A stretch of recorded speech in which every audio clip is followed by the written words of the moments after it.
दोस्तों अल्लाह ताला ने जिन्नात को बगैर धुएं वाली आग से पैदा किया है। इसका मतलब ये है कि इन पर वो लिमिटेशंस अप्लाई नहीं होती जो कि हम महसूस करते हैं। मिसाल के तौर पर जिन्नात ग्रेविटी, टाइम और स्पेस को आसानी से मैनिपुलेट कर सकते हैं। दोस्तों अपनी पिछली वीडियो में हमने टाइम से रिलेटेड मुख्तलिफ स्टेट्स और डायमेंशंस को जानने की कोशिश की और इसी के साथ हमने ये भी साबित किया कि कायनात में ऐसे रास्ते भी मौजूद हैं कि जहां से एक दिन के सफर में 50,000 साल का फासला तय किया जा सकता है। आज की इस वीडियो में हम मजीद नई चीजों को समझने की कोशिश करेंगे, जैसा कि जिन्नात भी तो हमारी इसी दुनिया में रहते हैं, इसके बावजूद इन पर वो लिमिटेशंस अप्लाई क्यों नहीं होती जो कि हम महसूस करते हैं। इसके अलावा कायनात में मौजूद डार्क एनर्जी क्या चीज है और क्या हम हजरत ईसा अलैहिस्सलाम के आसमानों में उठाए जाने और हजरत मोहम्मद सल्लल्लाहु अलैहि वसल्लम के सफर मेराज को साइंटिफिकली प्रूव कर सकते हैं कि नहीं।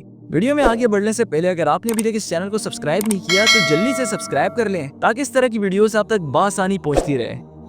दोस्तों हम इंसानों के लिए खला में सबसे बड़ा चैलेंज दूसरे सितारों पर सफर करना है, लेकिन ये करना हमारे लिए बहुत मुश्किल है। हमारी जमीन से करीब तरीन सितारा अल्फा सेंटोरी है जो कि तकरीबन 4.3 लाइट ईयर्स के फासले पर है। यानी कि अल्फा सेंटोरी तक पहुंचने के लिए हमें मुसलसल 4 सालों तक रोशनी की रफ्तार से सफर करना होगा, लेकिन आज की मौजूदा टेक्नोलॉजी के साथ ऐसा करना मुमकिन नहीं है और इसमें हजारों साल लग सकते हैं। अब ये फासले तय करना जिन्नात जैसी मखलूकात के लिए बिल्कुल भी मुश्किल नहीं है। इन्हें अल्लाह ने एनर्जी की एक फॉर्म से पैदा किया है जो कि फिजिकल लिमिटेशन से बाहर है। इस्लामी रिवायात में हमें जिक्र मिलता है कि जिन्नात वही रास्ते लम्हों में तय कर लेते हैं जिन्हें तय करने में इंसानों को हजारों साल लग जाएं। चले अब जरा एक स्टेप आगे बढ़कर इसको साइंटिफिक पॉइंट ऑफ व्यू से देखते हैं। आज की मॉडर्न साइंस हमारे सामने डार्क एनर्जी का कॉन्सेप्ट पेश करती है। दोस्तों बचपन में हमने पढ़ा होगा कि दुनिया की हर चीज मैटर से बनी है। मैटर सॉलिड, लिक्विड, गैस या प्लाज्मा की शक्ल में होती है, लेकिन क्या आप जानते हैं कि हमारी पूरी कायनात का सिर्फ 5% हिस्सा मैटर से बना है। इसके अलावा बाकी 68% डार्क एनर्जी है और 27% डार्क मैटर है। साइंसदान इस बात को कंफर्म करते हैं कि हमारी कायनात मुसलसल फैलती जा रही है और ये सब डार्क एनर्जी की वजह से है। अब अगर जिन्नात भी किसी तरीके से डार्क एनर्जी से कनेक्टेड है तो ये बात मुमकिन हो सकती है कि इसकी मदद से वो कायनात में कहीं भी सफर कर सकते हैं और दूर दराज रास्तों तक इनकी रसाई मुमकिन हो सकती है। शायद यही वो राज है जो कि इनकी सलाहियतों की वजाहत करता है। कुरान और अहादीस के मुताबिक जिन्नात हमारी दुनिया में मौजूद है, लेकिन हम इन्हें अपनी आंखों से नहीं देख सकते। साइंसी तौर पर इस बात को यूं समझा जा सकता है कि हम और जिन्नात एक ही स्पेस में रहते हुए मुख्तलिफ डायमेंशंस में जिंदगी गुजारते हैं। कुरान में जिक्र किया गया है कि फरिश्ते सूरज और चांद को संभाले हुए हैं। कुरान की ये बात डार्क एनर्जी से मिलती जुलती है क्योंकि डार्क एनर्जी की वजह से सूरज, चांद, सितारे और दीगर प्लैनेट्स अपने अपने ऑर्बिट्स में घूमते हैं। आज की मॉडर्न फिजिक्स के मुताबिक अगर डार्क एनर्जी ना होती तो ये प्लैनेट्स और गैलेक्सीज एक दूसरे से बहुत दूर चले जाते और खला में आवारा फिरते।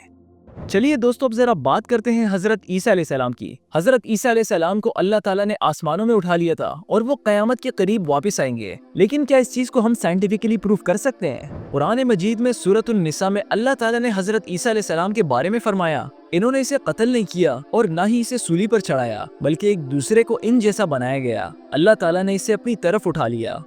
हजरत ईसा अलैहिस्सलाम के आसमानों में उठाए जाने के अमल को हम स्ट्रिंग थ्योरी की मदद से समझ सकते हैं, जो कि मुख्तलिफ डायमेंशंस की मौजूदगी का इशारा करती है। मुमकिन तौर पर हजरत ईसा अलैहिस्सलाम के सामने अल्लाह की तरफ से एक वॉर्म होल या पोर्टल खुला हो जो कि दूसरे डायमेंशन तक पहुंचने का शॉर्टकट हो। ये अमल एक मौजज़ाती तरीके से हुआ होगा जो कि अल्लाह की कुदरत का मजहर था। दोस्तों इसी तरह हजरत मोहम्मद सल्लल्लाहु अलैहि वसल्लम का सफर मेराज भी ऐसा ही एक मौजज़ा था कि जिसमें टाइम और स्पेस के तमाम कवानीन को बाईपास किया गया।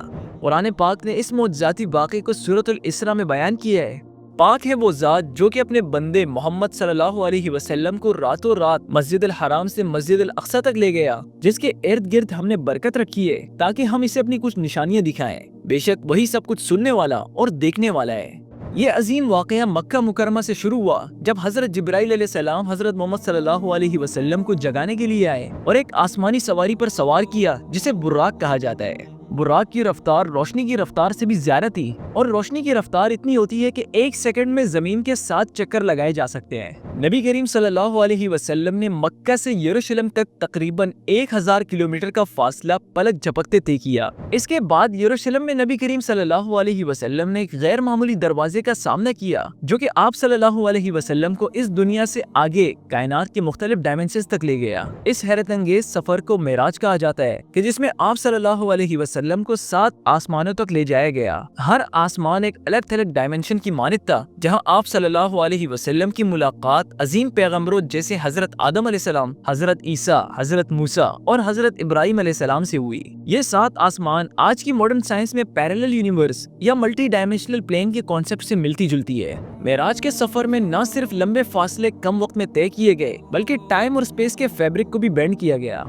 आइंस्टाइन की थ्योरी ऑफ रिलेटिविटी के मुताबिक अगर कोई चीज रोशनी की रफ्तार से हरकत करे या शदीद ग्रेविटेशनल फोर्स का सामना करे तो इस चीज के लिए टाइम बिल्कुल स्लो हो जाता है। इस नजरिए के मुताबिक अगरचे नबी करीम सल्लल्लाहु अलैहि वसल्लम ने ये सफर थोड़े से टाइम में कवर किया होगा, लेकिन अगर जमीनी वक्त के साथ इसे कंपेयर किया जाए तो इसमें घंटे या फिर साल भी गुजर सकते थे। बहरहाल, जब नबी करीम सल्लल्लाहु अलैहि वसल्लम सफर से वापस तशरीफ लाए तो देखा कि आप सल्लल्लाहु अलैहि वसल्लम का बिस्तर अभी भी गर्म था, जो कि इस बात की तरफ इशारा करता है कि 5 से 10 मिनट ही गुजरे होंगे। मजीद ये कि नबी करीम सल्लल्लाहु अलैहि वसल्लम जब अर्श इलाही पर पहुंचे तो रसूलुल्लाह सल्लल्लाहु अलैहि वसल्लम ने पूरी कायनात को एक छोटी अंगूठी की मानित देखा। हैरत की बात यह है कि आज की मॉडर्न फिजिक्स भी कायनात को एक गोल सर्कुलर रिंग की तरह बयान करती है। 1400 साल पहले एक ऐसी शख्सियत के लिए जो कि सहरा में रहती हो और पढ़ना लिखना भी नहीं जानती हो, ये इल्म और वजाहत अल्लाह की वही के बगैर नामुमकिन है। और ये हकायक मेराज की हकीकत और मौजज़े को मजीद साबित करते हैं। इस मेराज के सफर में हमें सिदरतुल मुंतहा का जिक्र भी मिलता है कि जिसे अल्लाह की तख्लीक की आखिरी हद करार दिया गया है और यहाँ से आगे किसी भी मखलूक के लिए गुजरना नामुमकिन है। इस मकाम को आज की मॉडर्न फिजिक्स में ब्लैक होल से तशबीह दी जाती है, जो कि इस बात की निशानदेही करती है कि कायनात की कुछ हतमी सरहदें भी मौजूद हैं। ताहम नबी अकरम सल्लल्लाहु अलैहि वसल्लम को मेराज के दौरान इन दायरों तक भी रसाई दी गई जो कि सिर्फ अल्लाह के खास बंदों के लिए मखसूस है। दोस्तों, आपको ये वीडियो कैसी लगी मुझे कमेंट्स में जरूर बताइएगा और इस चैनल को भी जरूर सब्सक्राइब कीजिएगा। आपसे मुलाकात होगी एक नई वीडियो में, तब तक के लिए इजाजत दीजिए। अल्लाह हाफिज।